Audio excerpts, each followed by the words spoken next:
get off of your green. But keep it on. So It's a weird connection. It's a weird thing, yes. All right, we have 5:35? yes. All right, it's 5:35, and welcome to the first in-person meeting of Calaveras Council of Governments, and geez, it's been well over a year since we've been here. So I want to thank everybody that's here, and can you please join me in the Pledge of Allegiance? Stand if you can. Amber, can you lead us, please? Yes, sir. Pledge allegiance To the flag of the United States of America, and to the republic for which it stands, one nation, under God, indivisible, with liberty and justice for all. As Alvin is vibrating.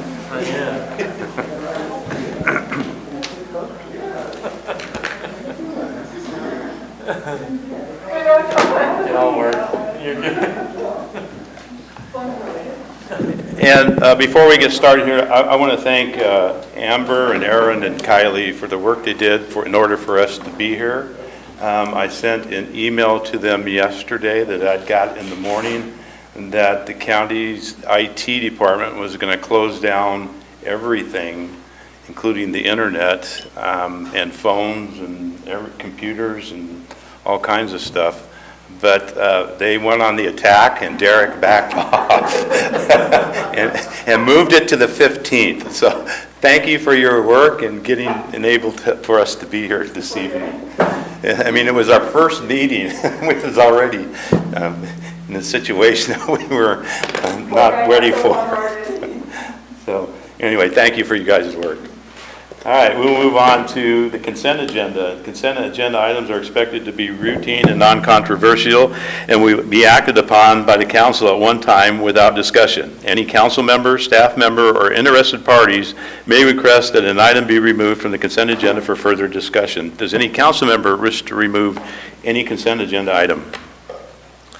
Any staff member?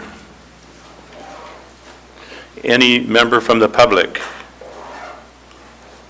Seeing none, I'll bring it back to the council. I'm looking for a motion for the consent agenda. I have a motion by Justin. Tim. Second. I'm sorry, I had a motion by Tim and a second by Justin. And I apologize, I don't have a mic. Okay, now I do. Oh, shit. There you go. Okay, so I have a motion and a second. All in favor? Say aye. Aye. Aye. Opposed?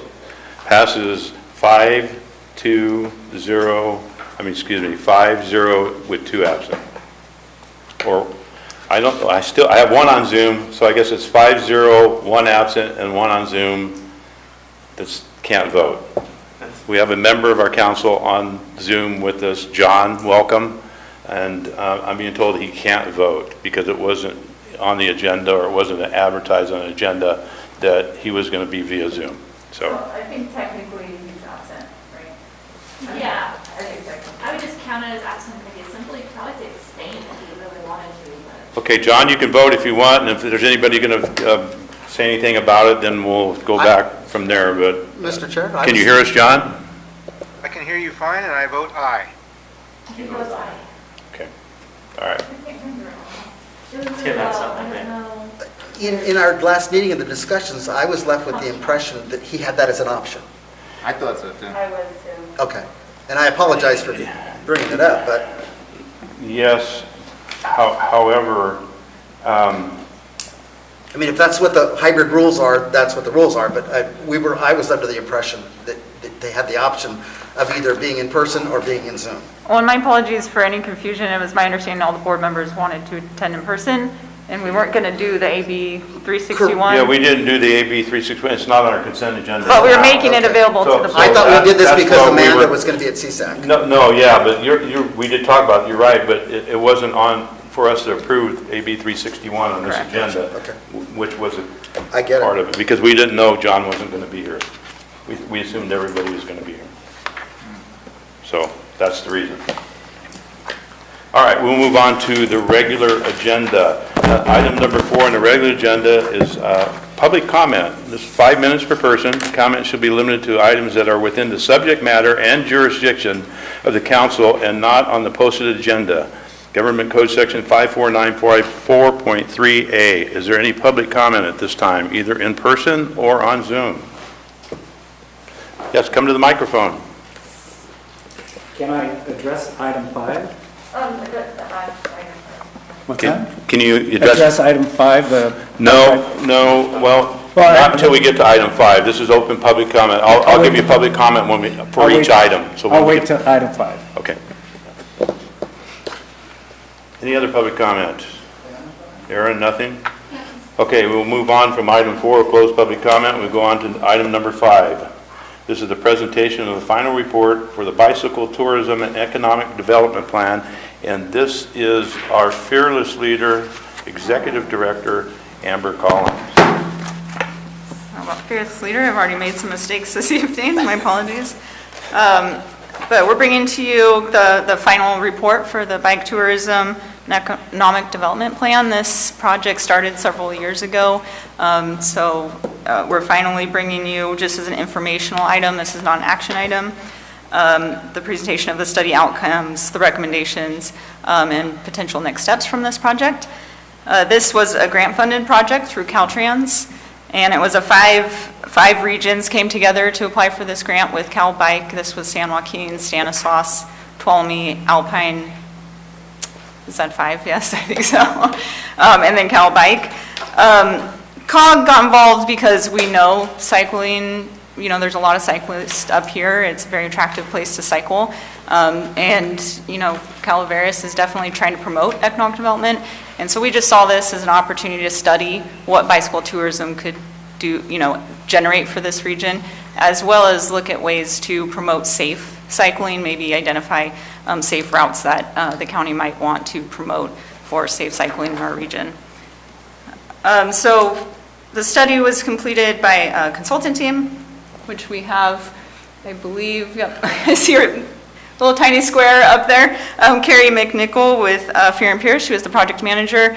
She had also some subs, New Economics and Advisory, who did the economic study.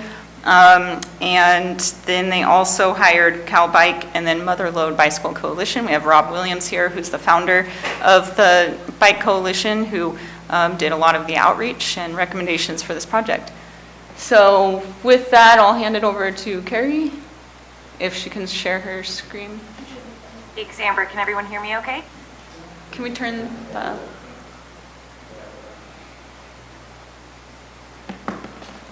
How about now? Better. Better, but we still need more volume.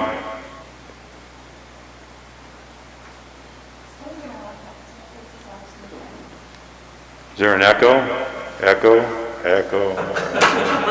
No.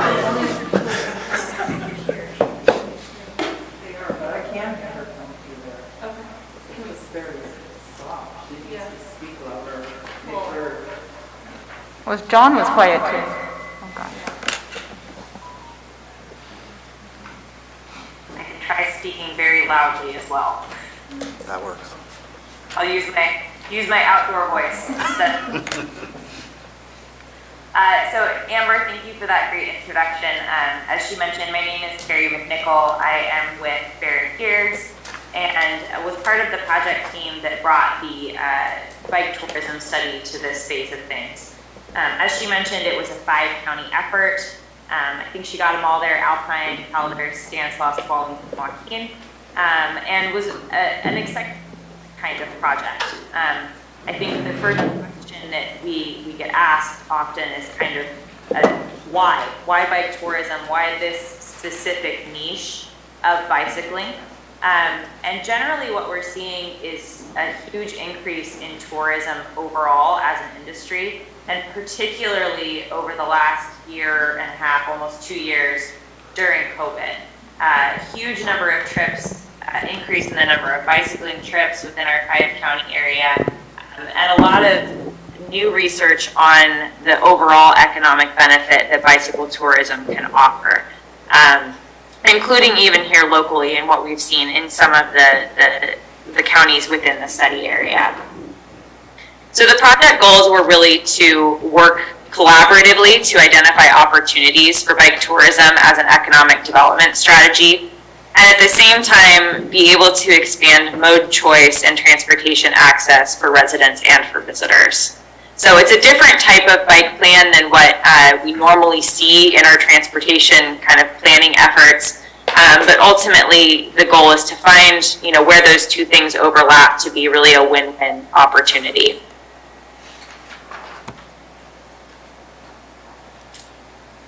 So the project elements that were involved in this included an assessment of the value of bicycle tourism, an overview of some of the best practices that we've seen throughout the nation and beyond, an analysis of what some of the impediments are to bike tourism within our county, and then ultimately a set of infrastructure recommendations as well as programmatic marketing type recommendations, and a toolkit for organizations who may wish to host bicycling events. There's a lot of content in this plan. I think there's something for everyone from a chamber of commerce to a nonprofit group to a elected official working on transportation efforts and issues. But we've really tried to have there be pieces in this that no matter what your role is, whether it's the transportation side or the economic side, that there's really usable pieces of content in here and things that we can learn from moving forward. So on the economic analysis, Calaveras County, of our 5 counties, had the highest number of organized bicycling events. And there were some benefits from the proximity to being the gateway. Even though that is, within Alpine County, it's really, economically speaking, the access to it is here in Calaveras County. We also saw a very high number of existing leisure riders, particularly mountain bikers. So currently, with what's happening currently and based on the data that we were able to generate, there are about 4,600 rides that take place, and that's individual kind of bicycle trips. That generate we good?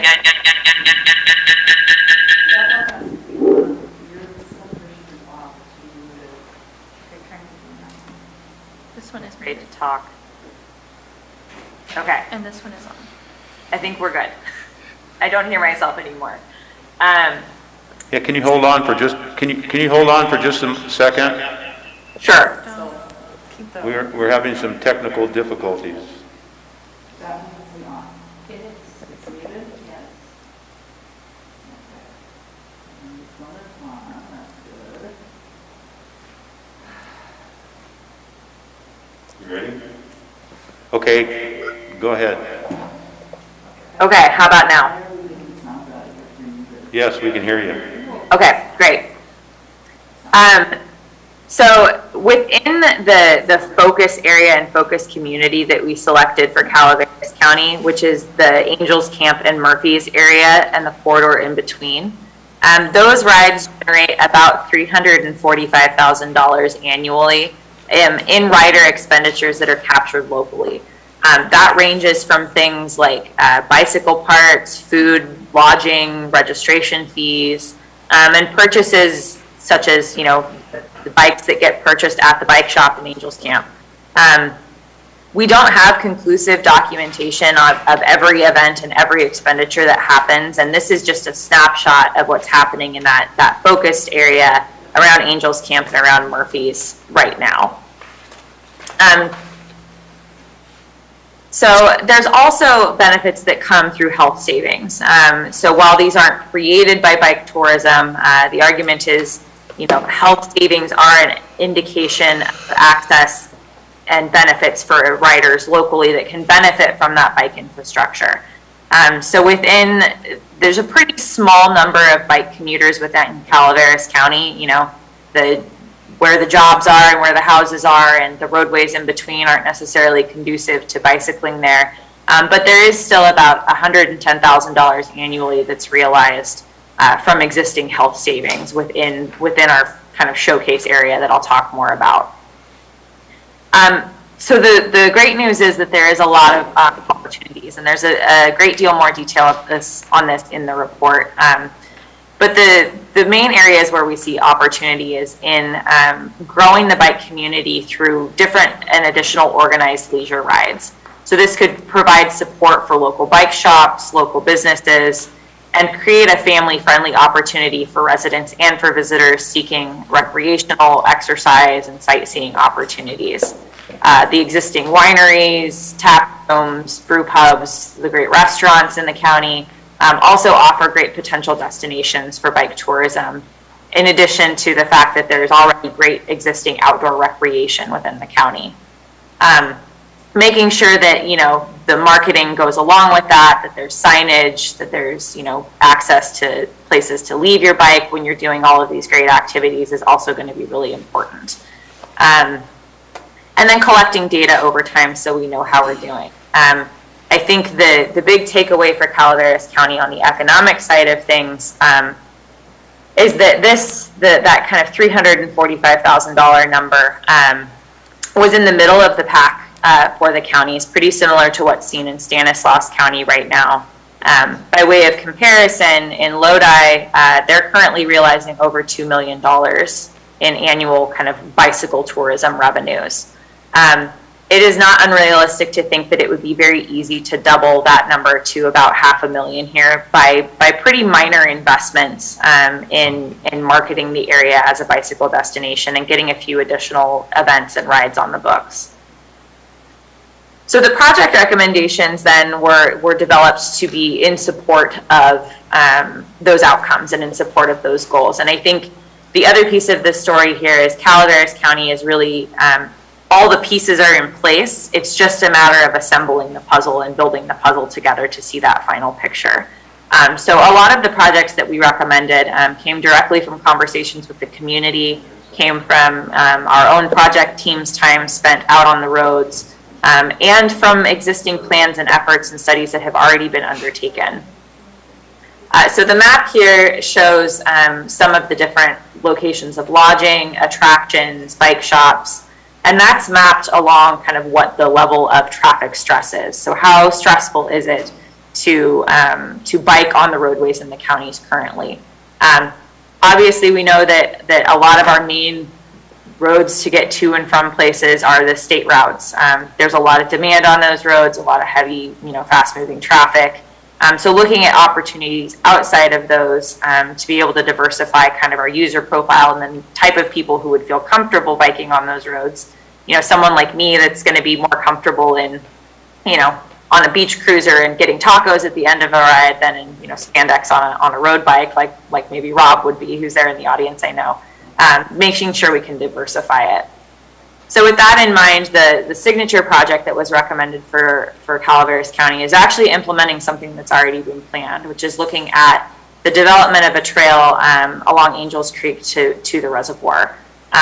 In addition to that, we have recommended a few strategic repaving projects, as well as some different kind of supportive amenity type programs that could help just promote and make it feel like a place that's welcoming to bike.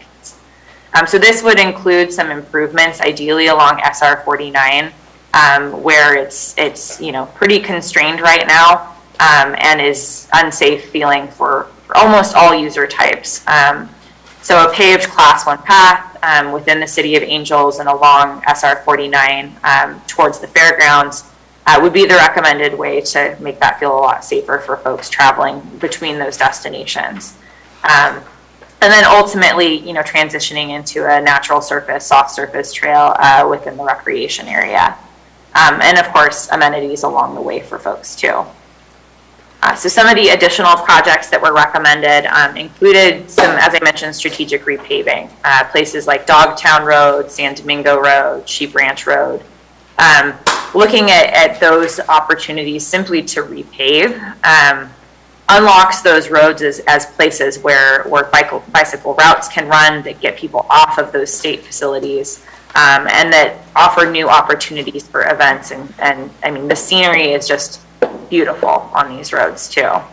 Along 6 Mile Road, connecting over to Ironstone up in Murphy's, an opportunity for a Class 1 path to create, a non-motorized connection between Murphy's and the Vineyard and all of the events that happen out at Ironstone.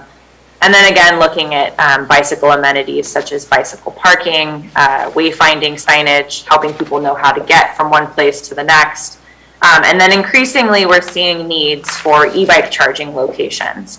So we identified some locations within the county that we thought could be good sort of bike tourism hubs where you could have parking, wayfinding signage, maybe a charging location for an e-bike that's in an existing kind of destination or park or public place. So again, we've got our toolbox of improvements that are recommended generally for projects throughout the 5 counties, things including shoulder improvements, repavings, trail crossings, and the recommendations are designed to be applicable across the 5 counties and the showcase areas. So while we've recommended these projects as a starting point in Calaveras County, there's also projects in Tuolumne and in San Joaquin County, for example, that could greatly benefit. For example, a trail connecting from San Joaquin County up to Lake Comanche. Similarly, the programmatic support elements, making sure that there's appropriate maps and brochures. That was a request we heard specifically from the bike shop in Calaveras County in City of Angels. Making sure that there's, ways to support our local businesses and things like that, as well as, potentially guided tourism opportunities. So on the program and policy kind of recommendation side of things, there's also a batch of separate kind of first pass things that we recommend tackling. One is ensuring safe rumble strip application, and there's some guidance on that in the plan and for how that can be looked at, so that we see safety for all road users without, kind of making it impossible for somebody to bike on those shoulders. Improving signage, I've mentioned a couple times, and then really getting the word out about things like the bike ride event toolkit that was created. Lastly, and perhaps most importantly, I think maintaining the momentum. There's an existing project website at bikevalleytosierra.com. And then I think what has gotten this project this far is really the sharing of information and resources from having it be a 5-county effort. So considering some kind of regional group, and maybe that's just Calaveras County to start, and then maybe our neighbors get added in. But looking at ways to continue the momentum forward and maybe do things like joint grant applications. At the end of the day, just considering how promoting bicycling can really bring more money back into our communities and to our local businesses. So with that, the project website, as I mentioned, is bikevalleytosierra.com. The full project report can be found there, as well as some continued updates. And with that, I'm happy to take any questions that you might have on the plan or the recommendations. Are there any council questions on this item? Justin? This is John over on the Zoom meeting. John? Yeah, if you can hear me? Yes, you can. I was actually happily surprised over Thanksgiving talking to one of my in-laws who apparently lives in the Lodi area, and for 50-miler and 100-miler cycling rides, those are not atypical. Those are actually somewhat standard rides for cyclists. And they'll start in Lodi, come on up through Jackson, head up 88, cut over 26, and come back down through Moke Hill. And as I saw the smaller side roads of Sheep Ranch and 6 Mile and others that were mentioned in this, I just want to say, both for the county at large as well as cyclists especially, those are outstanding ride points. And with the growth, hopefully, of making our county a more tourist attractive county, cycling is a wonderful and appeals to a dynamic of folks who do have disposable income to spend the time and spend some money as they travel around. I am glad to see this presentation. I know we get some bike money.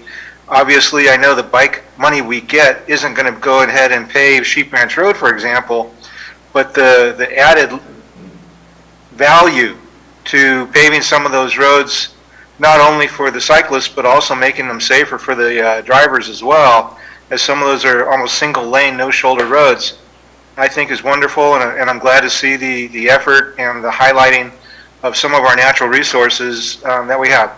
Thank you. Thank you, John, for those comments. Any other council comments? Alvin? Yeah, I'm going to go for a second. I would like to second exactly what John said, and there is some interest in biking. I know right before COVID hit really hard, we had a triathlon kind of event planned. There was a swim at Maloney's, and then I want to say it was bike up to Murphy's, bike back, and then a run around Maloney's, I think was the plan. But that kind of got pushed to the side, so I hope that event planner comes back and talks to us again. And I know even BMX biking was out at the fairgrounds a couple weeks ago, and there was a lot of excitement around that. So I don't know, this is a great report and pretty interesting actually, so thank you.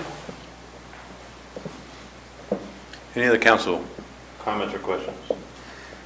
I guess my question is how are we going to get funding for these kind of projects?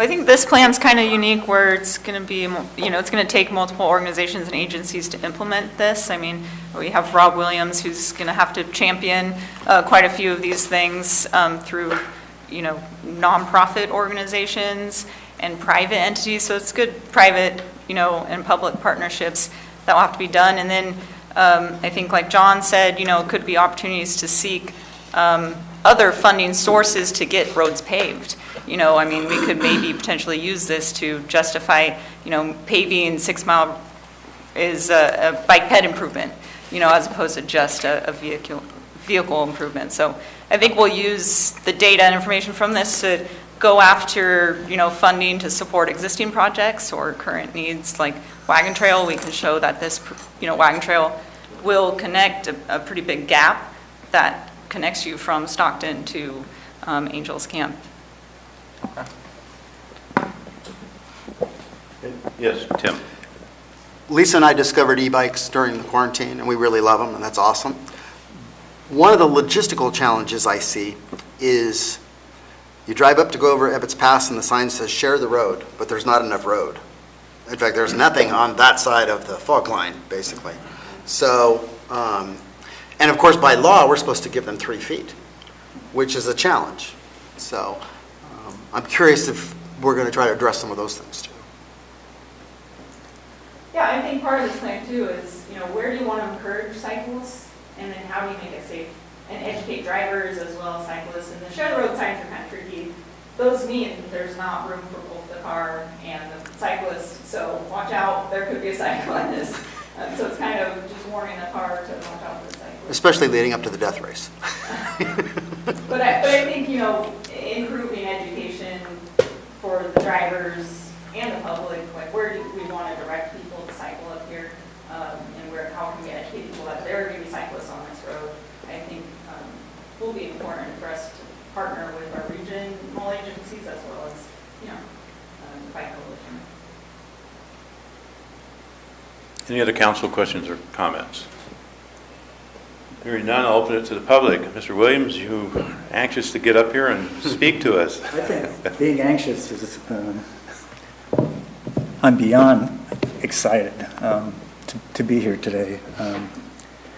I'm the founder of the Mother Lode Bike Coalition, and we represent cyclists from Mariposa to Amador and Alpine County. I'm also the outreach manager for the report that was just given. So for over 2 years, I'm the one that made phone calls, pulled people together, interviewed, wrote.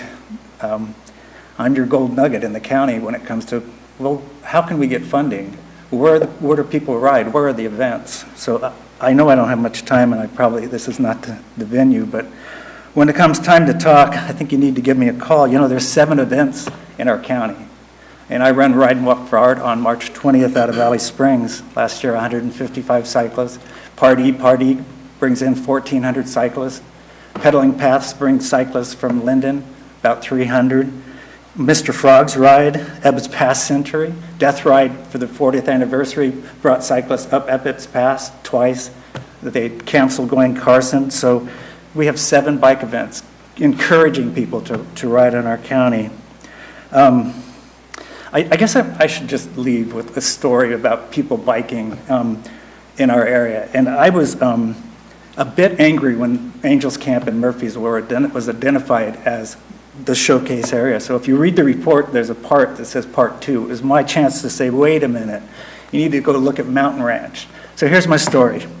Roger Ebbett owns quite a few buildings in Oak Hill. He has petroglyphs as well. And at a party for Don Stump Saturday, Roger came running up to me, and he'll be 70 on Friday, and he said, I rode to work. I rode my e-bike from Jesus Maria and Mountain Ranch to work, and it was bliss. And he said the road was like my private bike lane. And for cyclists who go to Italy every year, that is exactly what it feels like. It's wide, it's open, it's pristine pavement, beautiful trees. We have a resource to get people out here to stay and play. Not just bike, but go to big trees, stay at the Hotel Leger, shop in town. So I'm here to help, and I'm really glad to see my friend Marlon here tonight too. I don't know what his role is tonight, but I can't think of a nicer person. And Marlon, I should tell you, starting in January, our first meeting of the Bike and Pedestrian Advisory Committee is being formed of all the bike coalitions, advocacies, businesses that are interested in bike tourism. So we'll, and safe infrastructure, and we're starting our first meeting in January of 2022. So thank you tonight, John, Alvin, Amber, and Gary. Thanks a lot. Thank you. Are there any other public comments? Aaron, anybody on Zoom? No. Anybody on Zoom? No other public comments. This is an informational item, so we will move on to item number 6. This is a Caltrans report. It's a verbal report, and there was some documentation that was provided in our packet on this item. Marlon, good to see you. Good evening, Mr. Chair. Good evening to the board. Good evening, Madam Director.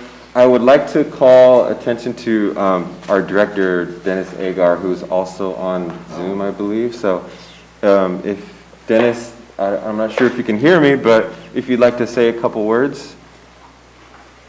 Yes, thank you, Marlon. And Mr. Chair, I appreciate the opportunity to say a few words, if that's okay. Yes, go ahead. Absolutely. Okay, very good. First of all, good evening, Mr. Chair, members of the board, and of course, Executive Director Amber Collins. Thank you for this opportunity to allow me to join via Zoom. Sorry I cannot be there in person, and I do appreciate Marlon Registered being there to provide the update. I did want to give a couple of updates here, and I'll keep it high level here. First, with the excitement with the new federal infrastructure bill, the Infrastructure Investment and Jobs Act that was approved last month by the President. We're excited to see that come to fruition, and hopefully when we get more information regarding the funding and what's coming to California, specifically for transportation, we look forward to working with Amber and the rest of your board on opportunities of how we can compete for these dollars, whether it's our roadways or our bridges or other efforts in your county. We are focused also on beds and bikes, and I'm sure there'll be money in there as well. Talked about your bike plan just now, and it sounds like a very good plan and moving forward. And if there's anything that we can do here as Caltrans, and whether it's state or federal dollars, we can participate, we will look forward to that. In regards to Clean California, just an update here on that. Caltrans sent out an email statewide regarding a call for projects from our local grant program on Clean California. And so if you did not see that, the project applications are due February 1st in a couple of months. And so if you need help as far as our external partners putting applications together, Sam Sherman would be available for that assistance. All that information, of course, gets fed through your Executive Director, Amber. Also, regarding broadband efforts, we are, again, coordinating through Amber regarding projects in Calaveras County. I know that we're getting things lined up, and outside of Amber, you could also let me know who our broadband coordinator should be coordinating with, and again, look forward to getting those projects started. Just lastly, the letter that I sent to you last month, or as part of this package, We just updated a lot of the things that are going on in your county, whether it's projects, whether it's safety investigations, traffic operations investigations, and even maintenance activities. I hope that you find information valuable, and of course, if you have any questions, please let Marlon and I know. And if I don't have an opportunity to say it later, I do want to wish all the members of the board, of course, Mr. Chair and Amber, happy holidays and a safe one as well. And look forward to seeing you all again in the new year. Thank you, Mr. Chair, and I'll pass it back to Marlon. Thank you, Dennis. Before we go to Marlon, does any council member have any questions on Dennis, post Dennis? No? Any members of the public? Thank you, Dennis. Marlon, you're up. All right, thanks, Dennis. And I will continue with a couple more items for the board for tonight. And this is a great segue based on the previous action item for Complete Streets Active Transportation. Right now, our California, our parent agency, CalSTA, in partnership with our headquarters, Caltrans, and Division of Local Assistance, we are offering another workshop at the Active Transportation Program, Cycle 6. This workshop will be held on January 11th of next year, and this will be from 1 to 4 p.m. This is a great opportunity to hear more about the actual program guidelines, and if there's any sort of, I guess, desire for applying for the program. There's going to be a lot of information at this workshop, so I'd encourage you all to attend if you have the opportunity. This information is on the CTC website, and it's basically on catc.ca.gov, and you'll find the information there for the ATP workshop. Also, we have our Disadvantaged Communities Technical Assistance Program available, and basically there's some technical assistance available for if you're interested in applying for the Active Transportation Program. Our partners in headquarters are willing to do site visits for any sort of project visioning that you may want feedback from our folks in Sacramento. So that is also available, and that information is also available on the CTC website. You can also email me, and I will help to secure any sort of site visits if you'd like. I also do want to mention we have recently released our Smart Mobility Framework Guide, which is an update from our 2010 Smart Mobility Framework document. And this is basically a starting point to implement multimodal and sustainable transportation strategies in California. Just very much aligned with our recent release of our Caltrans Strategic Plan and also our CTP 2050, our California Transportation Plan. So I just wanted to highlight that for you all, and that is also on our Caltrans website as well. Dennis did mention the local grant program, and I do want to mention that the deadline for our call for applications is February 1st of 2022. So just be aware of that. And if you'd like any additional information, we have our Clean California coordinator, Mr. Sam Sherman. He is available for any sort of feedback that you may need regarding the program, as well as the local stipend program. And Mr. Chair, I hope that Sam did reach out to you or your team regarding the stipend as well. Yes, and all the information. That's great. That's great. I'm glad to hear.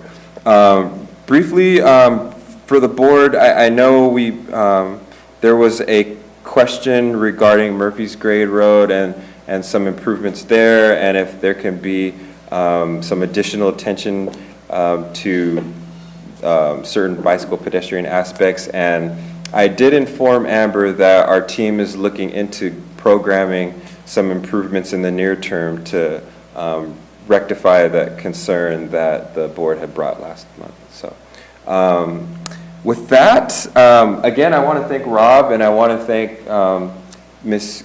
Carey as well for the presentation. We're definitely in support of that plan, and we're hoping to coordinate with the COG moving forward on anything that comes out of that in terms of project initiation, and we're happy to partner with the county on this as well. So with that, I will pass it back to the board. If there's any thoughts, questions, concerns, happy to have it. Thank you. Any questions by council members? I have Marlon, something that I want to bring up. Sure. It was kind of touched on the shop project on Highway 4, and the fact that there was walking trails there before you did the widening for the left-hand turn lane. Right. And now there's not, and we have a picture I think we wanted to show where it actually shows the pedestrian walking. And Dennis, hopefully you're still on here. That we definitely, the Murphy's community plan calls for sidewalks in this area. It's in their community plan. And you can see the pedestrian walking, and basically there's no longer a trail there. He's actually on the highway itself walking in what appears to be the bike lanes that are put in there. It's not really a safe situation to have pedestrians walking through there like that. And I'm sure, Caltrans is very cognizant of safety. So if we can look at getting something done here in the near term, before we have some type of major accident there, I'd appreciate it.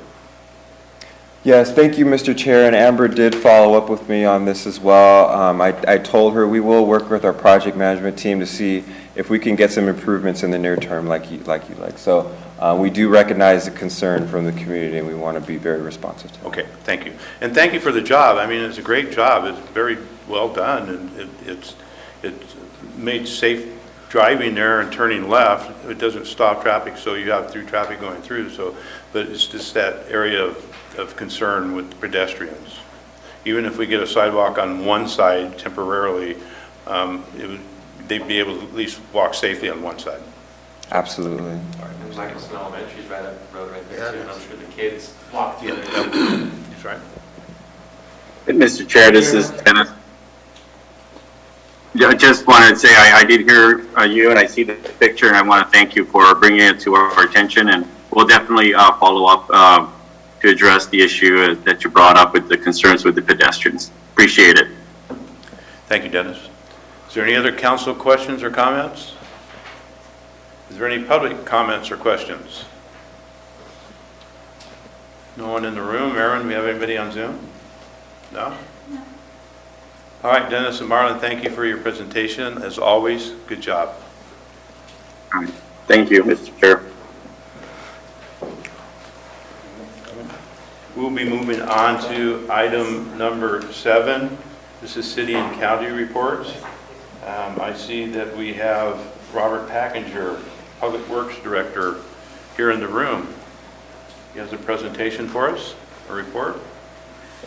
Yes, I'm very happy to be here with you. I'm tired of looking at myself as a little old man on that screen, but I don't think being here made an improvement on that regard. So let's talk about the projects, the capital improvement project list that you sent out, Amber. The county roadway sign retroreflectivity upgrade, we had received funding for about 1.2 million or so. And we were able to submit, when we submitted our documents, we asked for more funding for that. And we have about, it's a little over $2 million that we have for the construction of that project. That's going to help quite a bit. There's about 3,500 signs that we're going to be replacing throughout the county. You'll see a difference. The signs will be visible, and it'll be nice for nighttime driving. O'Burns Ferry Road left turn pocket, that's been completed. That was a safety project. There had been a great concern because of rear ends happening as people are trying to turn from O'Burns Ferry Road onto Copper Cove Drive, and we were able to complete that project this year. It turned out very nice. We are still working on, well, some of these are completed here. The San Andreas 49 Gateway Corridor PSR, that's been done. So now we have to work on getting funding for that so that we can start building something. I'm going to skip the wagon trail there for a second. State Route 49 Mountain Ranch Road has also been completed. It's very nice. I'm a great, I could say, a beneficiary, direct beneficiary of that project, since before I had to walk in the ditch or in the, on the shoulder of the road to get home, and I could just walk on the sidewalk, and it's very nice with crosswalks and beautiful job. Valley Springs school safety improvements. I think I've informed you in the past that we have Docking on board for our engineering team. They've completed preliminary layout of the engineering, enough so that now we can move into the environmental phase of the project. So we're going to be reviewing the preliminary layouts. That's happening these days.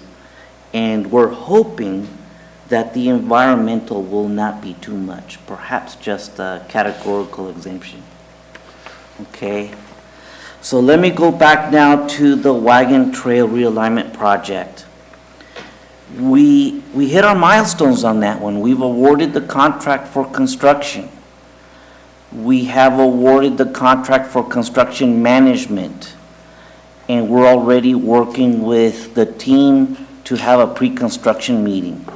The pre-construction meeting should occur about the second week of December. We're waiting for some submittals from the contractor. And we're also trying to organize a meeting between the neighbors, the contractor, our construction management firm, and myself, so that the neighbors know who to call if something's going on. That, there's gonna be maybe some complaints that they have, and I want them to see meet who the contractor is and all the players here. So that's going to happen December 18th. We're scheduling that for Saturday, December 18th at 10 o'clock. We want to do it down at the Armory in Copperopolis so that people can meet each other. I understand that Supervisor Follendorf will not be in the area, but we're trying to make it in such a way that she could still participate, hopefully by Zoom. And it's at an hour that's decent for her. Okay? That's all I have right now. Any council questions? Any questions from the public? Seeing none, thank you, Robert, for that report. Thank you. Have a nice Christmas and New Year's. We'll see you soon. You too. And Robert, thank you for your work on Cosgrove Creek. Thank you. And moving forward. We still have more to do. And then you still have San Andreas Creek. We do also, yes, sir. Thank you. I know it wasn't Rose, but I had to bring it up. Thanks. It's still work. All right, we have Capital Improvements Program, the CIP Quarterly Report from City of Angels. Alvin, you're the mayor. Yeah, and Matt is gone today. He is in, he's gone. I think he might be on Zoom. Oh, is he? Is he on Zoom? What? Okay. I heard he was a Monterey or something, so. He said he'd call in. He's awesome. He might be on a phone number, yeah. Well, I will let him roll with it. Yeah.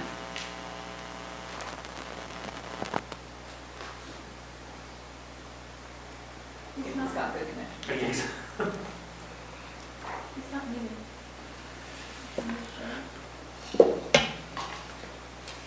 Matt, can you hear us?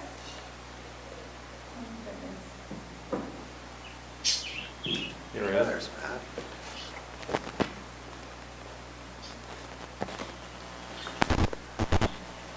All right, we can see you, Matt. Can you hear Oh, us? you need me? I was waiting. I didn't know if you were waiting. Sorry. We were waiting for you. Oh, you're waiting for me? Yeah, all right. Well, All right, you're up. I could have already been done by now. Okay. So the projects are pretty straightforward. The State Route 49 sidewalk projects, as many of you know, that project is complete, and we are working on the closeout of that project right now. So I think that was pretty successful. I take a lot of pleasure.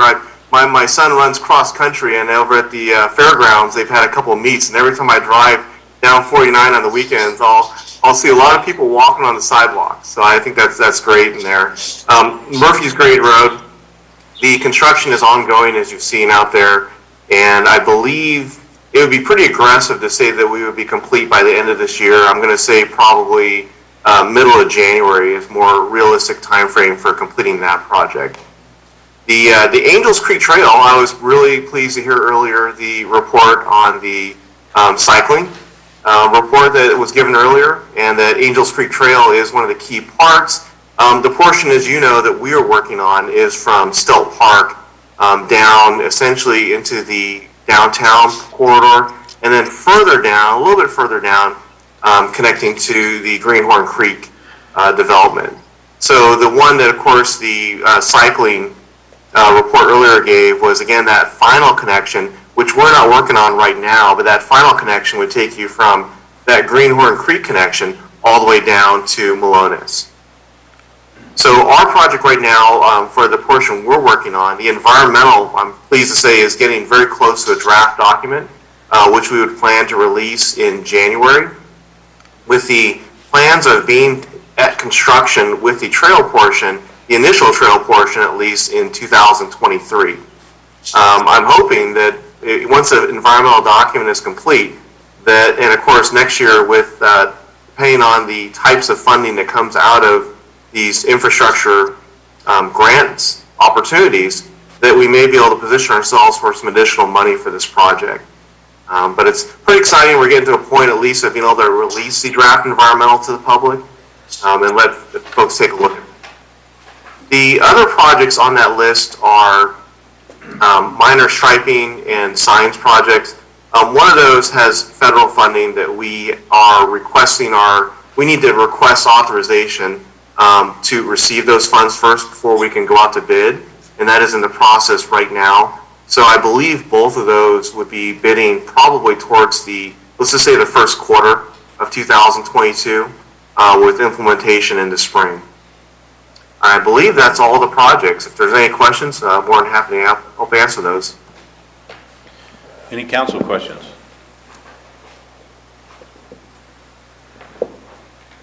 None? John? No questions? All right, any public? No, I'm good, thank you. All right, any public questions? See no public questions? We will bring it back, and thank you, Matt, for your presentation. Thank you very much, Matt. Thanks, everyone. And we will move on to item number 8. Item number 8 is a minute order approving the award of a professional services agreement with Dewberry Engineers Incorporated to complete the Calaveras County Evacuation and Access Needs Assessment and Preparedness Plan.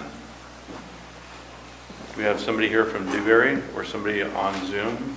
Oh, well, Matt Satow is with Dewberry, and he's actually the principal in charge on the project. Not the project manager, but the principal in charge. So he is on if there are any questions about Dewberry that the council might have. But I'll give kind of a quick background overview on the project.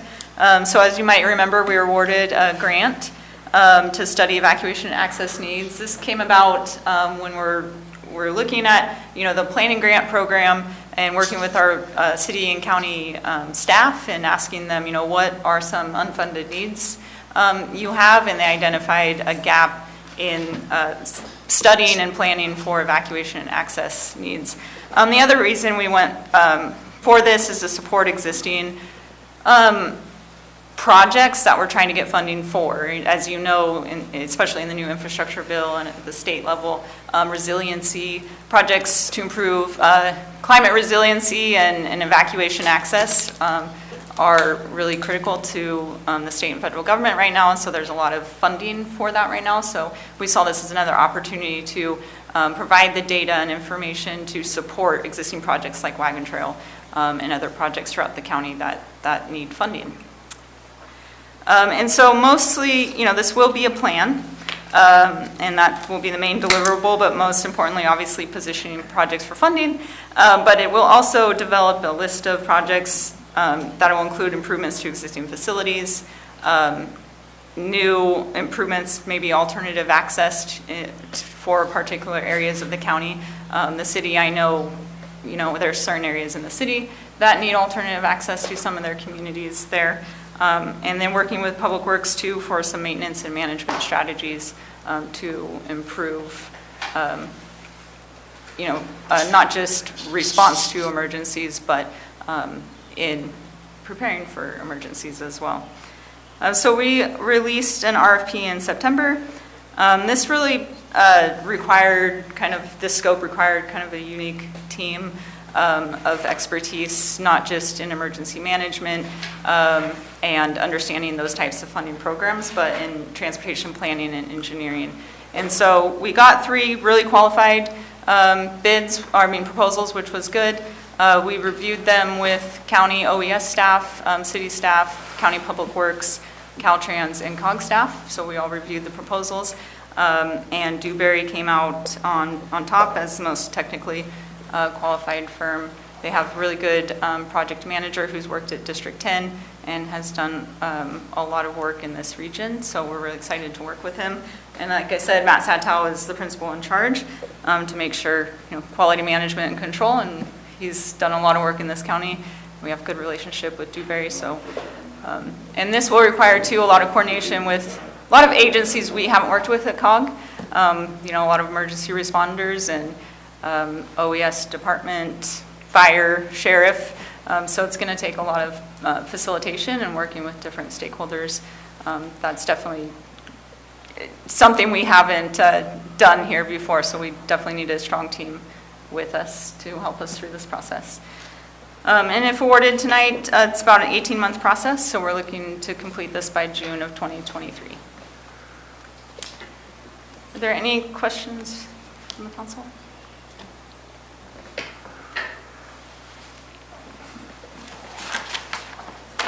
Are there any questions by council members on this item? Amber and I had a conversation earlier today on this item, so many of my questions were, I guess you could say, answered. So is there anyone else have any questions? I just had some questions on the verbiage of what their job is supposed to be, but Amber and I had gone through it, so. Yeah, and I think some clarity, and I understand, Gary, sometimes my head's stuck in planner world, and I need to take a step back and make things a little bit more clear. The grant objectives that were here in the staff report, are the grant objectives, and sometimes they're very vague and very high, level and aspirational, you would say. So that's not necessarily like the scope or what Dewberry is being held to, and I think that's where the confusion was. So in the future, I think making the staff reports more clear what the exact scope is would probably be helpful, so you don't have to read through the contract to see the scope. But like I said to Gary, these are very aspirational objectives of this project. Yeah, it's just when it comes to contracts, and the verbiage in contracts is very, needs to be very defined, because there could be open for discussion or even other things. So I'm okay with it. We'll see how it goes. This is an 18-month contract. And Matt, you're supposed to be done in June 2023. And I see you are the project manager for Dewberry. No, actually, I'm the principal in charge, but you are correct. It's about an 18-month process on this. So and you are familiar with the whole contract then? I am familiar with the contract, but I will not be in the weeds on this one, just so you know. Okay. All right, if you could send me the contact info for Dewberry on this project, I'd appreciate it. Absolutely. Okay. And it's in the contract, I believe, was that not included, Matt, in the technical It is, but we'll go ahead and send that through, and Okay, it we should can have, certainly it try to- should have the organizational chart. Does it have it? Of the consultants. I didn't go all the way down. I went and looked at attachment A, but I didn't see, I just saw Matt's name and your name. And the contract also makes it really clear the scope of work and the tasks that under each, element of this. So it's not vague like the staff report. It's definitely a lot more detailed. I mean, if you look at it, yeah. Okay, so any other questions or comments? Nope. Any public comments or questions on this item? No? All right, I'll bring it back to the council. I'm open for a motion for this minute order approving the award of professional service agreement with Dewberry Engineers Incorporated. So moved. Motion by Tim, second by Alvin. Call for a vote, all in favor? Aye. Opposed? Passes 5-0-1-1, or 5-1-1. All right, we will move on to item number 9.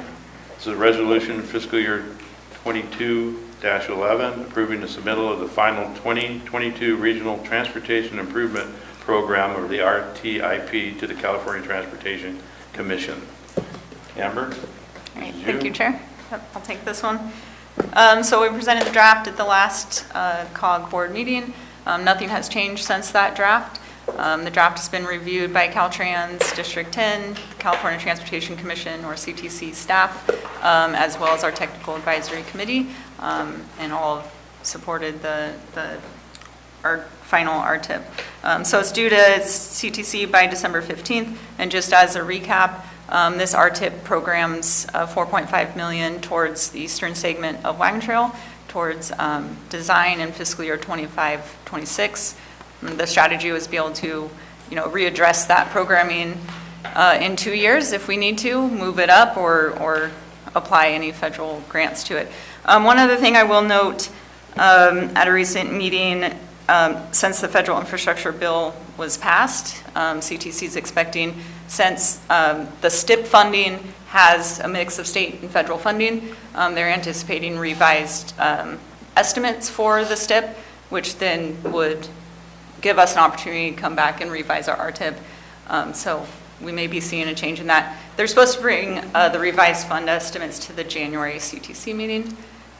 So we may see something at our February COG meeting or March in terms of a revised draft. And it'd be good. It would mean we'd probably just reduce our advance ask.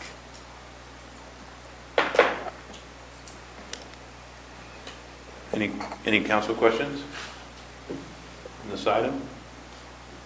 John, any questions? No, I'm good too, thank you. But I'll vote. All right, any public questions or comments? Seeing none, we'll bring it back to the council. I'm open for a motion to approve the submittal of the fiscal year 2022 Regional Transportation Improvement Plan. So moved. Second. I have a motion by Justin, a second by Tim. Call for a vote. All in favor? Aye. Aye. Opposed? Passes 5-1-1. We'll move on to item number 10. Just a comment, Chair. I am also voting and voted aye. Okay, I'm sorry. Okay, you're right. 6-0-1. Thank you, John. They could get on the other one too. And it's 6-1-6-0-1 on the other one also, previous. All right, we'll move on to item number 10. This is citizen member appointment process. It's a process, and we have John on Zoom, and we have Justin present with us. I'm not running. Tim. It's Tim. Oh, Tim, excuse me. I don't think we have enough. You were just appointed the other, Last year. yeah. I don't think we have enough people today to. We have 3 or 4. We have 3 or 4. We have Oh, you one. can do 3. Yeah, It's elected Yeah. only. Okay. We already had this discussion. Gotcha. Okay, so Amber, you want to take the lead on this, as you listed? Oh, sure, yes, I can. So as stated, we have 2 upcoming vacant positions, and we received 2 applications. And so the applicants are here this evening and have submitted their applications, Tim Uterdes and John Gomes, for the council's consideration. And as Supervisor Tofinelli stated, our policies and procedures state that you only need a majority of the member agencies' vote, so which we have here this evening, 3 of 4, which is enough to approve. So I'll hand it back to the chair if you want to open up. I think invite the applicants to the podium or on Zoom for a brief presentation of interest and qualifications. And then after each presentation, the chair will open the floor for council for questions for the applicants. After the final applicant, the chair will make a call for nominations and then appoint each member. Yeah, this is a 2-part item here. First part is the presentation by applicants and questions by elected members of the council. Do you have a presentation for us, Tim, at this time? Are you ready for questions? I'm more than happy to answer any questions you might have. Okay. Do we want to grill him at this time? To put him under the heat, the lamp? He'd stand in the lamp coming Would down. you like me at the podium? No, you don't have to go to the podium. No questions by anybody on his qualifications? How long, I do have a couple questions, I guess. How long have you been on the council? I believe it's 6 or 7 years now. 6 or 7 years now. Okay. And I would like to clarify something. At our last meeting, with Zoom, we were talking about the wagon trail, and I had said, I looked forward to the day when I didn't hear my scanner go off at night and there'd be another wreck at Highway 4. I said that because serving on the council, I feel guilty. I feel responsible. I mean, it's our job to fix the problem, and granted, there's a little thing called money in the way, but that's why I made the statement. I see. Well, then the other question, since you've been on the board or the council for that long, I've prepared a list of acronyms. Are you prepared? Let me see if I have the cheat sheet. To go through all the acronyms and tell me what they are? We'll see. Okay. Any other questions? No? All right, we'll move on to John. John, do you have a presentation or are you open for questions for the council? I'm happy just to state that, as I put in my letter, I've recently retired, so if anything, I do now have a bit more time to offer and dedicate to the council and to the transit agency. I've enjoyed working with both the staff and the council members on the myriad of projects that we've worked on over the last, for me, it's been over 8 years. This will be my 9th and 10th year I'm applying for. And it's, for me, just an opportunity to, I think, as Tim said, look around and recognize that there are things that need to be taken care of and step up and try and encourage or get those things taken care of. So I again, just want to say that I've enjoyed so far the time I've spent and look forward to doing the same should I be reappointed. Thank you, John. Is there any questions by council? I don't have a question, but I just want to say thank you to both of you. Both of you have applied. Oh. Am I just holding it down?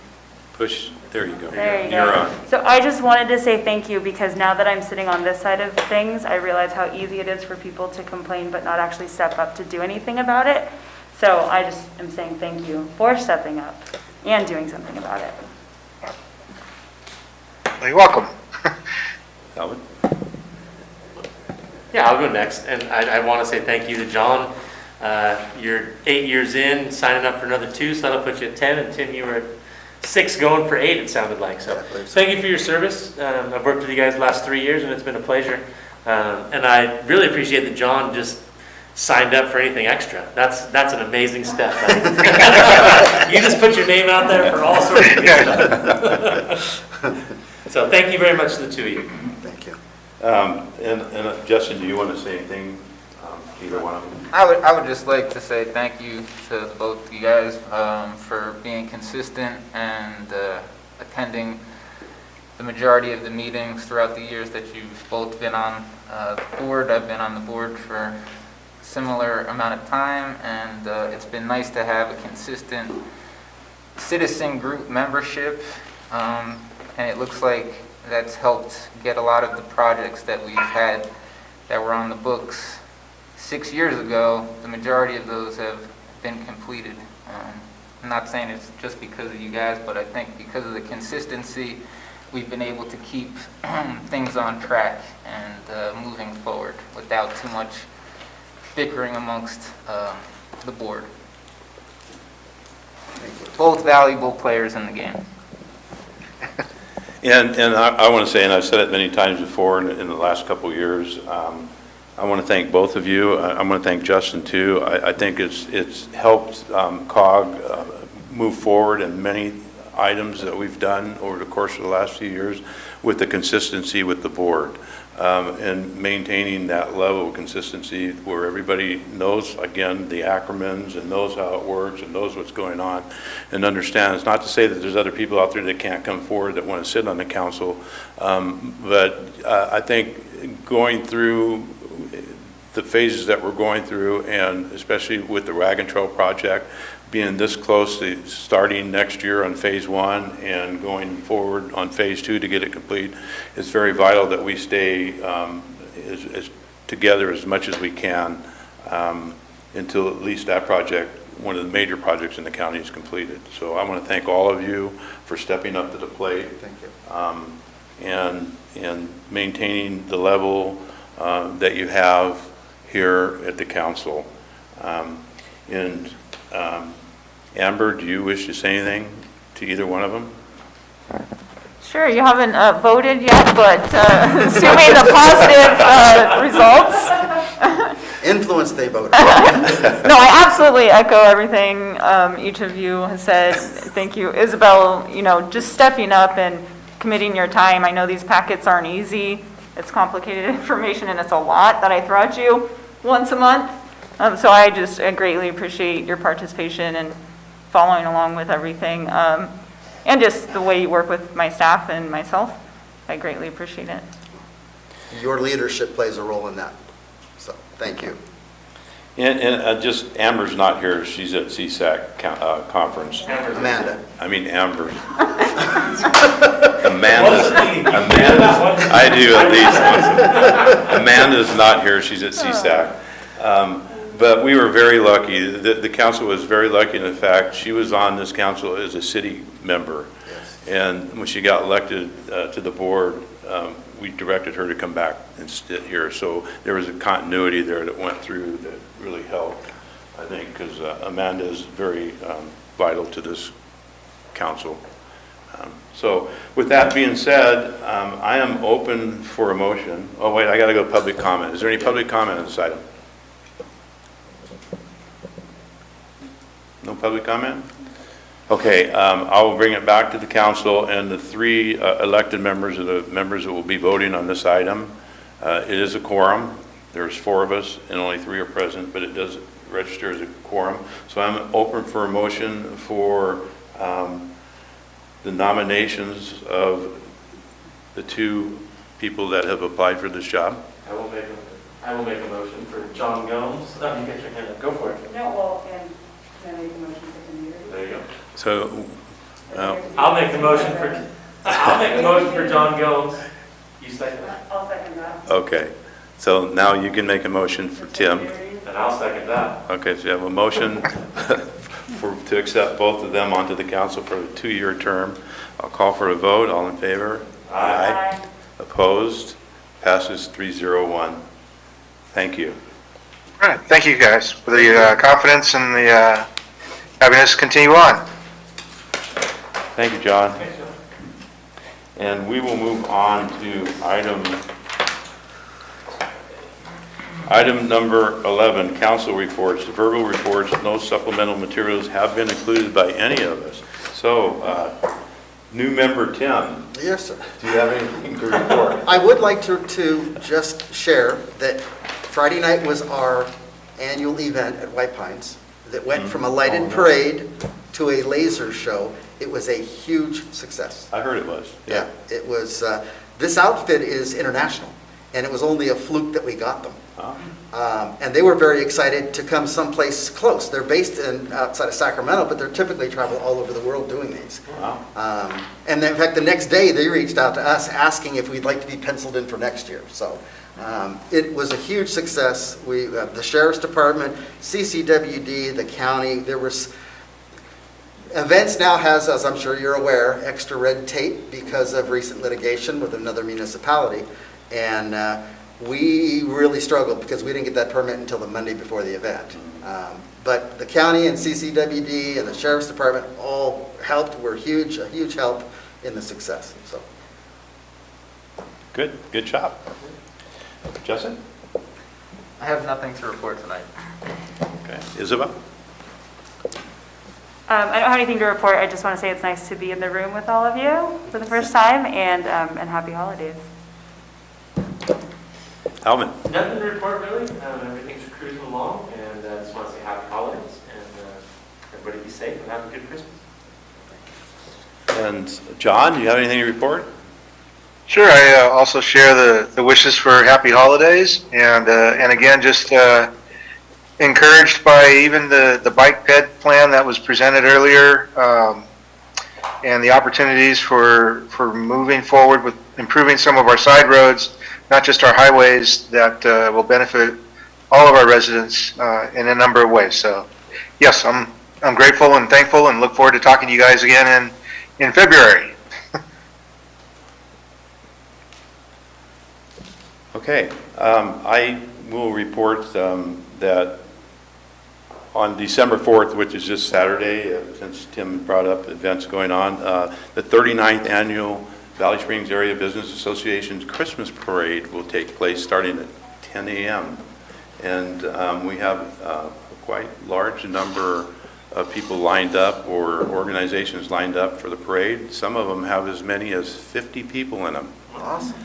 And marching band has like 42 members in it. So there's some large numbers of organizations that signed up for this event.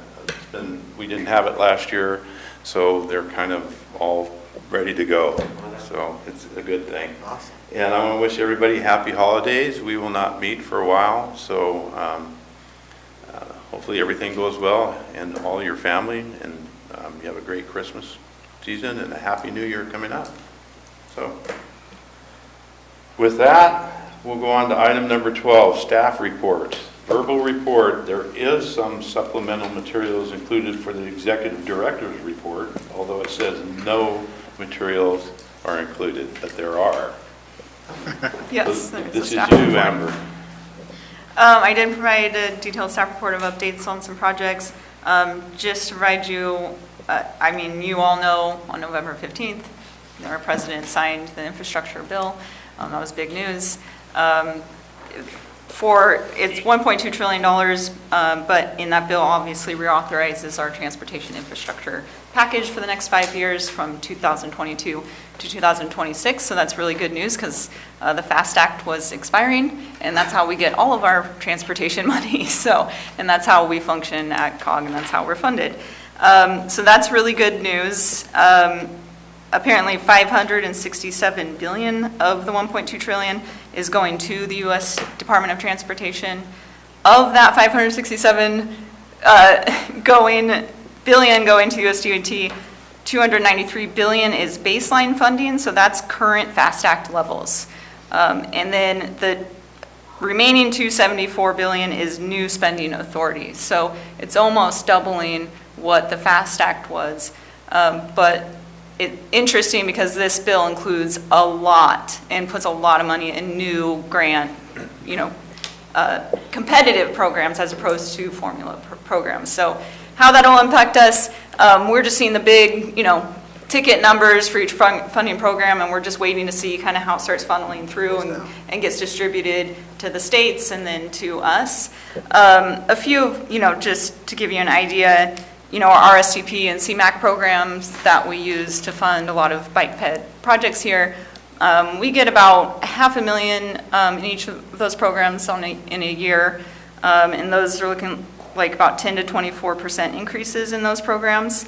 Again, how that kind of, if they change how the formulas work, that'll impact us. But, 10, 24% of $500,000 is not, it's something, but it's, it's not going to buy us a new bike path to Lodi or Stockton. But The paint, you'll buy the paint. yeah, but there's just a ton of new competitive grant programs, so we're really, it's good to have these plans. I know we do a lot of planning, and it's going to pay off.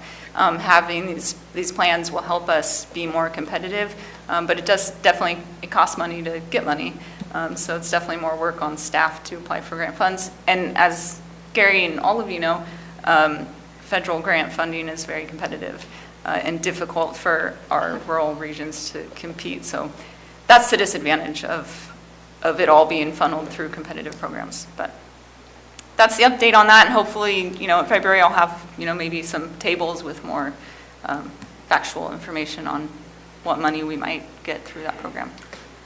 Do you think there's a chance that there might be enough money in there to get the eastern phase done? There's more competitive grant programs we might be able to go after for the eastern phase, but it's going to take a lot of advocacy to get us there at the federal level. There won't be enough formulaic funds that we have discretion over to get the eastern phase done. The eastern phase is estimated at $53 million. So it's going to take federal money. So it's good that there's more federal money in these programs, but it's still going to be a challenge. I will say this, and I should have reported it when I said on the council reports. Last Friday, Amanda and myself and Mia O'Connell had a Zoom meeting with the Assistant Secretary of Department of Transportation in federal in Washington, D.C. And we had some discussions on some of the money that Amber's talking about right now.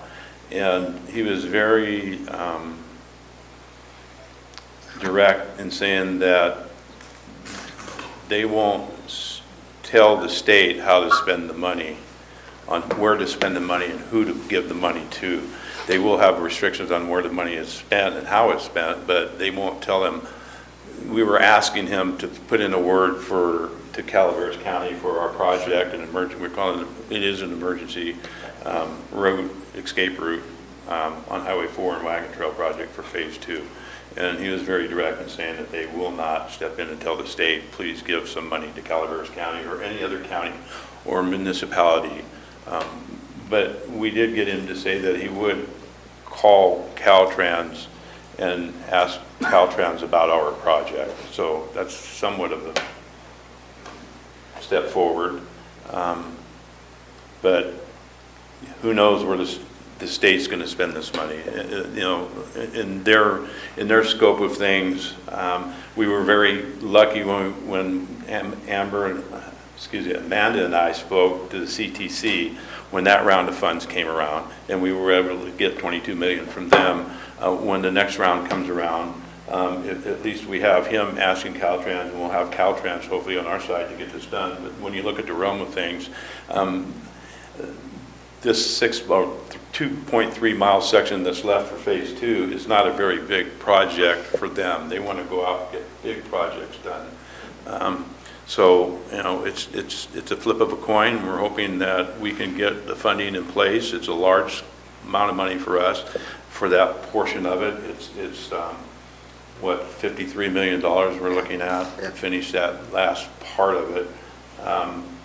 And it is a big amount of money that they could be looking at spending in the larger scope of things to improve other highways that have more transportation on them than we do here in Highway 4. Although Amanda and I talked about having, and Robert's left, and I will have a discussion with him during at least this season when it's ski season, and during the summer season when people are going up to camp or whatever to use the High Sierra, to put meters out there to get a count of cars that are traveling in that area. It may help us tremendously in the fact that we can show that it's highly traveled by tourists. And there, just last week, there were 2 accidents on Highway 4 that we're keeping count of for our presentation to CTC as an emergency route that we need to fix this last section. Because on the other side of Angels, it's all fixed. We had a nice highway going all the way up to Alpine. And on the other side of Copperopolis, it's all fixed. We can do 70 miles an hour. The only part in Calaveras County you can do 70 miles an hour. So, these are things that we're trying to do to at least find the funding and get the funding secured before we finish phase 1 of it, so we can immediately go into phase 2 and have it constructed. At least bid on and have the contracts ready to go. So, I didn't mean to cut you in there, but I forgot that Amanda and I... Well, and I think that work with USDOT is going to be important, not just because, like you said, they don't have discretionary funding really towards projects like this. They give that all to the state. But their competitive grant programs, I mean, at least having that communication, and maybe they can, I don't know, flag, that's what they say, like the grant when we submit it. So, I think that work is going to be important when we submit for competitive grants for that project. But the challenge is always, the successful competitive grants at the federal level require such high match ratios and leveraging ratios. It's hard for us to get that with, state and local funds. So we have such little. But but we're working at it. We're trying to chip away and get these phases, get it shovel ready, and then we'll start trying to apply, state and local funds on it, get that leveraging points, and then go after the bigger federal dollars. The initial 4.5 to get the design done before is very critical. So we need to get, hopefully very soon, committed some money to get that done.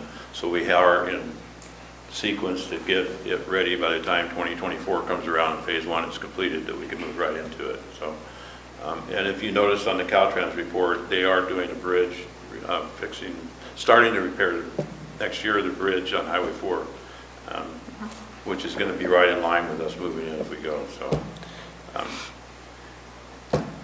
Amber, anything else?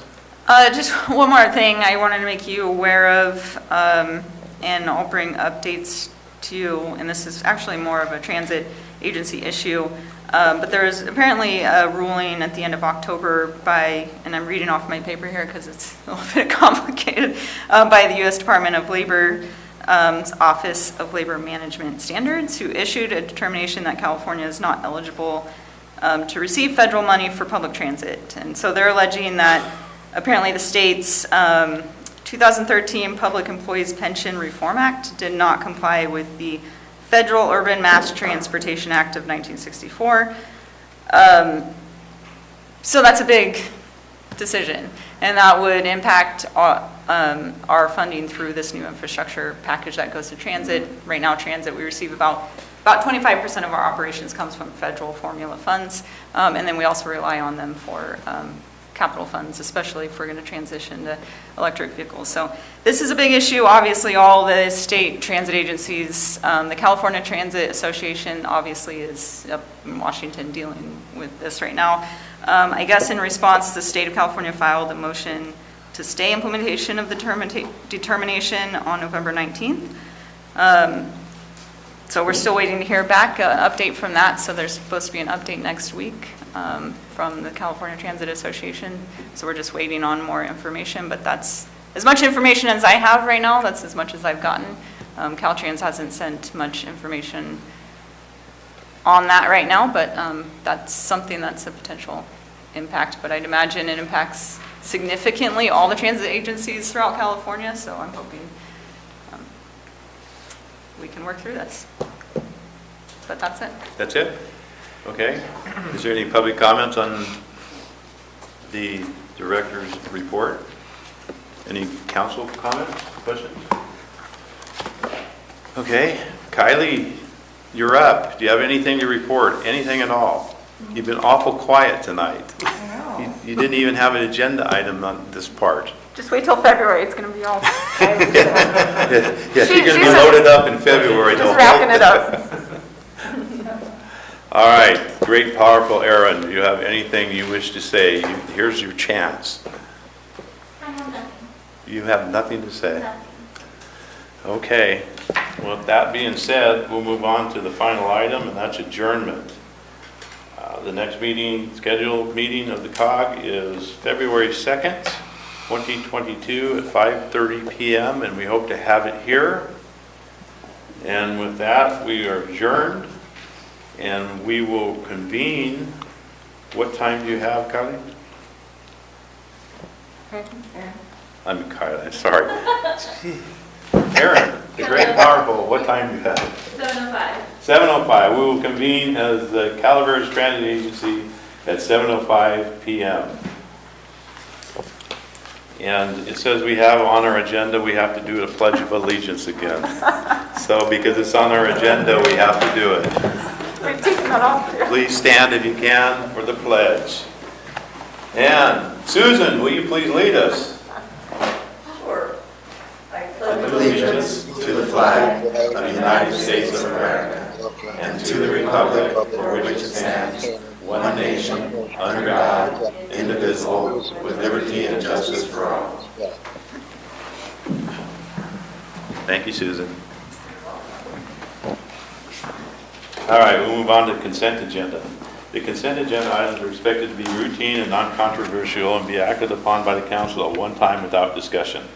Any council member, staff member, or interested parties may request that an item be removed from the consent agenda for further discussion. Is there any council member that wish to pull an item from the consents? Is there any staff member wish to pull an item? Seeing none? Is there any member of the public wish to pull an item?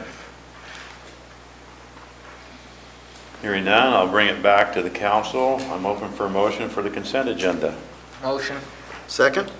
A motion by Tim, a second by Justin. Reversed. Reverse. Motion by Justin and a second by Tim. All in favor? Aye. Aye. Opposed? Passes 6-0-1. Moving on to the regular agenda.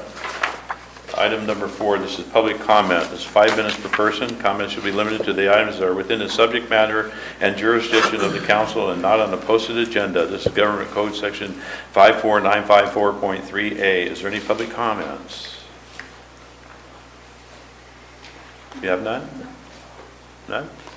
Okay, we'll close public comments and we will move on to item number 5, the Transit Capital Improvement Program Quarterly Report. This says Amber Collins, Executive Director, will be handling this for us. All right, my last item, I promise. This actually, I was just thinking about this. This CIP report was built around projects funded by COG and through COG, which only includes the PTMI ISDA funds. We also have other capital projects, which are bus replacements, which are funded through other funding sources. So next time we'll add all of our CIP projects so that there's no confusion that these are the only 2 projects we're working on. But to update you on these, the facility improvements, 72% complete. The remaining work on that project is the facility generator. We ordered the generator, executed contract, and I guess tomorrow they're coming out and laying the concrete pad. But I guess the generator itself has been a little bit delayed, but it's good to see a little bit of movement. They're about 6 months. Well, at least we're laying the concrete pads. We're getting ready for it. And then, so there will be a small amount remaining on this project, mostly because of all the interest that's been kind of stacked up from the PTMSA funds since we've had these funds since, I think, 2009, this project. And so actually Supervisor Tofinelli has brought to my attention a need in Mountain Ranch for a bus shelter at the Mountain Ranch Community Park, where the Mountain Ranch Youth Alliance and Food Pantry is, and we do a lot of work with the food pantry, and they're actually requesting a bus stop there, because a lot of people ride the bus to get to the food pantry. So we're actually looking at using the remaining funds there, since we have a few prefab shelters remaining from the original project the county had. So we're looking at that project. I'm meeting with the county CAO next week to see what we can do. I think that's a county-owned property, so there's potential partnership there.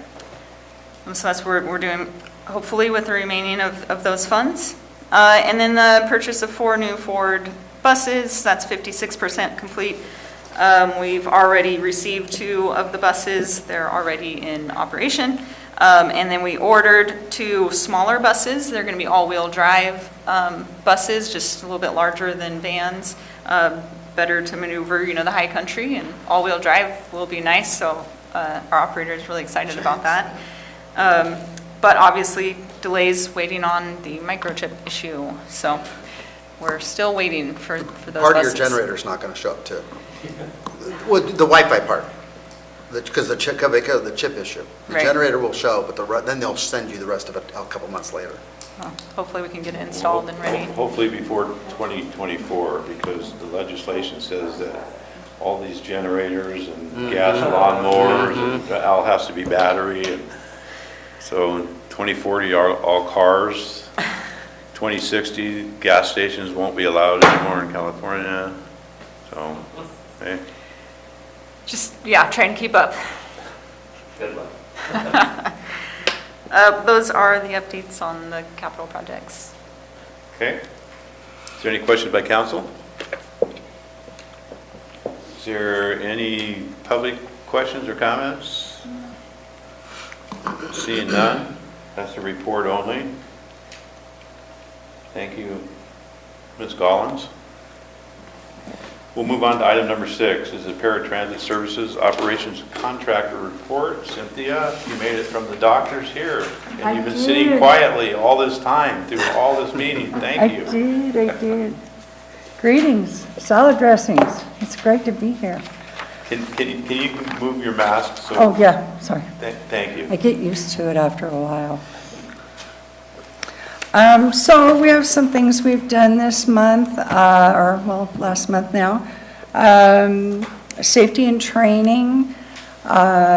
We do de-escalation, so all of our drivers are prepared in case something breaks out on the bus. They can bring the situation down. So we did a lot of refresher training on that. We also have recently added, last year I think it was, human trafficking, since they do use our transit systems to conduct their business that way. We now can train our drivers to look for the signs and also how to report them. We also did some other refresher training because it's that time of year, chains installation, winter driving techniques, just try to freshen it up, remind them, of some of the hazards. It's been a little while since we had any true snow, and I'm wondering what this year is gonna give us. So, for our transit service updates, our dial-a ride service for the month of November was 458 passengers, and out of that 458, 91 was West Point. We have a nice group of people up there, and they keep us busy every Wednesday, so hats off to them. We thank them for that. The rest of our dial-a-ride is countywide dial-a-ride, but at this time it does include our Blue Line, which is Angels Camp to Arnold, and then San Andreas to Jackson. Those are highly used routes that we're taking people to and from. They still have to call and reserve their seat on those vehicles. Then, of course, the remainder is people from different groups, like the ARC or Compass out in Jackson, and then some grocery shopping is being done here locally, and some doctor's appointments as well. So they're starting to notice that we've got some services that they can really utilize. Projects. I've been working with Amber. We're on weekly meetings with SPARE. creating our dispatch program for the Dial-A-Ride. So we're getting that up and running, and we're going to have a successful start, I believe, in January, because it's moving along really well. And we got some training coming up for the dispatchers and then the drivers. And then working with Amber as well on the new service model, which is, of course, our red line is going to go from Valley Springs to Arnold and back, all on an hourly service. So we've increased that, created new routes for that, as well as time schedules. Our Columbia College is the other one. We've revamped that route to provide the Columbia College students service when they are actually in class, which will really be nice for them. And it's around the timeframes they're currently using. And the nice part is it'll match up with Arnold, people coming down from Arnold, and then people coming from Valley Springs. And then just the writer's guide. Hats off to Amber and her team. They've been putting together the new writer's guide and getting all this information, and I'm just part of the, yeah, no, yeah, that kind of thing. So, and then Zoom, with all the changes, we're still going to utilize Zoom for our fixed route. And so when we go to this new model, we have to create paddles that the drivers use.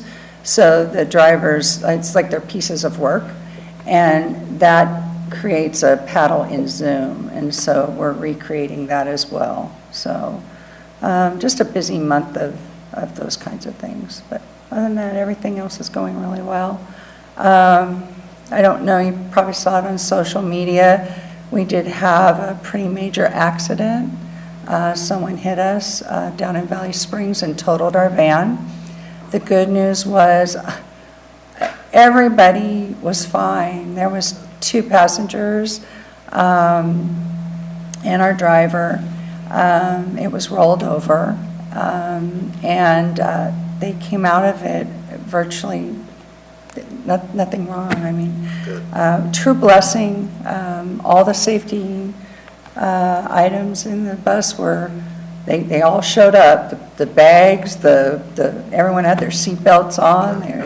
So we were really lucky. And the gentleman that did hit us, he was fine as well. So we were really thankful. Someday maybe they'll fix that road. I don't know. Yeah, the camera showed everything right up to the point of impact, and that gave us everything we needed to know. So that was amazing. So yeah. There's cameras on each side of the outside and inside. Inside. And it showed clearly exactly what happened. Good. It was amazing. It also showed the passengers inside, and luckily they were wearing masks and had seatbelts on. Good news, but yeah. Like she said, it was amazing. The passengers and driver were all on the impact side. Okay. And, wow. Yeah. The stars aligned and everything turned out okay. They did, and it was a brand new driver, and he was just like, wow. And then the following, that was a Wednesday, and I believe, and then like the Saturday, or maybe it was Thursday. It was on the 4th, yeah. And then on the 6th, which was our last day, somebody at the World Mart turned into our bus. Very little damage, just a little bit. But I said, and that was my new driver as well. I had 2 new drivers. So, but everybody was fine, and things are replaceable, but people aren't. So we were very thankful for the outcome of everybody being okay. So that's all I have. Any questions? Any questions? How soon will we get a bus to replace that bus that was? Well, we're still waiting on those other 2. Oh, we're still waiting on that. Actually, we did talk about possibly replacing it with, if we can, an electric. but we're not Yes. sure. You Yeah. might be able to use the Moyer program too on that bus. And yeah, this one's a van, this was just a Dodge Caravan. Yeah. So that could be potentially a good first. Yeah. first vehicle. Yeah. Yeah. It was Thursday, it was funny, the reason I knew it was Thursday is our Rotary Club meets at La Contenta, and we had Rich Dickinson, who's Calco Fire Chief, Oh, speaking at the time, and his beeper went off, and just like that, he said, "I gotta go by, there's a head-on." And he was gone like that, out the door, and yeah, it was that accident. It was, there yeah. in Valley Springs. yeah, I struggled to get there. I actually live in Gold Court, or Gold Creek. Gold Creek, yeah. And so you come out there and you can't You couldn't. get there. You could only turn left on Highway 26 when we left out our meeting because the traffic's backed up, and you couldn't go that way, and everybody's trying to turn around, so you had to go left and go all the way around. Exactly. Yeah, New Hagen, Hogan, Vista del Lago, and yeah. Yeah, by the time I was able to get there, they had already pulled it out of the ditch and got it up on the tow truck. So, but I was able to see everybody and transport, the passengers and whatnot, but yeah. Yeah, scary, very scary. It is scary, yeah, but I was thankful everybody was fine, so. So no council? John, anyone? No? I'm good, thank you. Any public comments? Thank you, Cynthia. Thank you. I wish you all a very Merry Christmas. You too. And a safe and blessed New Year. You too. All right, we'll move on to item number 7. And this is staff reports. As a verbal report, no supplemental materials were included. And we're going to start with staff. Aaron, this is your final chance tonight to say anything. I'm gonna hold it in and save it up. Not even Merry Christmas, have a Merry nice Christmas. holiday. Merry Christmas, I like your festive shirts, my festive pen. Your pen's very nice, I noticed that a little while ago. Yeah. Bring All right. some cheer. Little things. Kylie, here's your last chance. Merry Christmas and happy holidays. Christmas and happy holidays. Thank you for that, Kylie. Amber, do you have anything you wish to say as we part till February? I guess Merry Christmas, Happy New Year, enjoy some time off hopefully with family and friends. And thank you for a good year, another good year. All right, so we move on to item number 8. This is adjournment. And the next scheduled meeting of the CTA is February 2nd, 2022 at 5:30 p.m. And with that, we stand adjourned. Night, everyone. Good night, John. Bye, John. Have a good night. The kid in the back, we can hear that